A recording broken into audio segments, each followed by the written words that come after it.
You've got to play offense when it comes to getting these kids to go to bed. And so if you've been struggling to get them to go to sleep at night, you're in luck because today I'm going to share with you my routine for bedtime that will definitely give you success.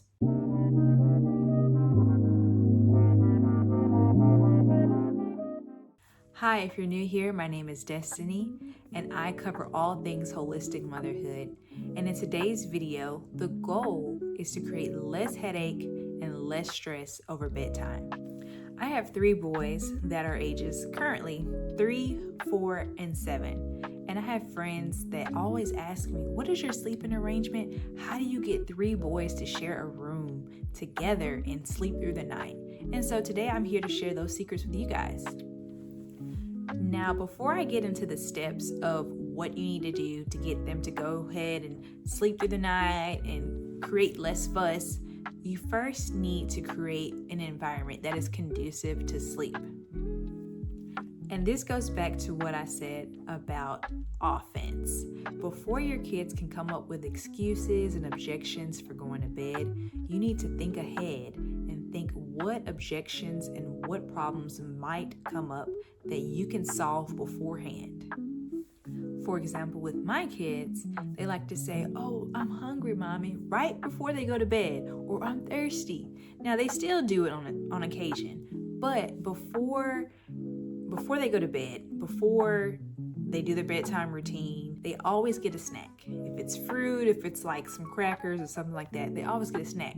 So they can't use that excuse of, "Oh, Mommy, I'm hungry." And it just works on you like, "Oh, maybe I didn't feed them enough," because toddlers, they already don't eat enough. And so I always give them a snack. So I know, okay, look, hey, this is your snack. Do you want some more? Are you full? They don't have an excuse for bedtime when you do that. And if they're thirsty, I make sure they get a sip of water before they start the bedtime routine. So it's not like, "Oh, Mommy, I'm thirsty. I didn't get any water." You don't feel bad about it. You know why? Because you check that off. You're playing offense. Now let's move on to the bedroom. So my boys, in their room, it's just beds and clothes. Nothing else. There's no TV, there's no devices, there's no toys outside of maybe like a stuffed animal that they have in their bed. And there's also blackout curtains, okay? So you want to create an environment that makes you think, I am bored and I have nothing else to do but go to sleep. Optional additions we have in our room are a Hatch white noise sleep machine and also a projector that projects little cartoons on the ceiling. So the kids enjoy that. It's a little night light. There's various forms of night lights that you can use, and you can pick whatever suits your style. But that's not necessary for sleep, but you can get that if you like it. Now that we've gotten all the obstacles out of the way, let's get into the 3-step routine for success. Since my oldest was 3 years old, who is currently 7, we've been doing this shared bedroom routine, so I know it works. Step numero uno, which is step number 1, mentally prepare your kids to go to bed. And what I mean by that is give them a 5-minute warning. Now, 5 minutes in kid hours, kid time, it doesn't mean much, okay? They don't know how to tell time. 5 minutes could be 30 minutes. 5 minutes could be 1 minute. They don't know. But what it does is it tells them, okay, I'm playing with my toys. I am coloring. I am doing whatever it is I want to do. But there's a time limit on how much longer I can do this before I have to go to bed. So you say, okay, 5 minutes before bed, and they say, oh, they give you your objections right then. So you're back to playing offense. You say, okay, well, what's in the way of this 5 minutes of you going to bed? And they'll tell you what they need. And so by the time that 5 minutes, whether that's 30 minutes actually, or actually 5 minutes, by the time that time is up, they're ready to go. Sometimes I even do a 1-minute warning in addition to the 5 minutes, depending on whether or not, I feel like they need more time or I just don't feel like getting up. I'll say, all right, 5 minutes before bedtime. And they say, okay. And then you say, okay, 1 minute before bedtime. And they're like, all right, well, it's almost time. I got to go to bed. So when you come to get them and say, hey, it's bedtime, there's no fighting, there's no fussing, because they're like, okay, all right, you gave me a warning. I knew this was coming, so let's go. Okay, step number 2 is be consistent. Very simple.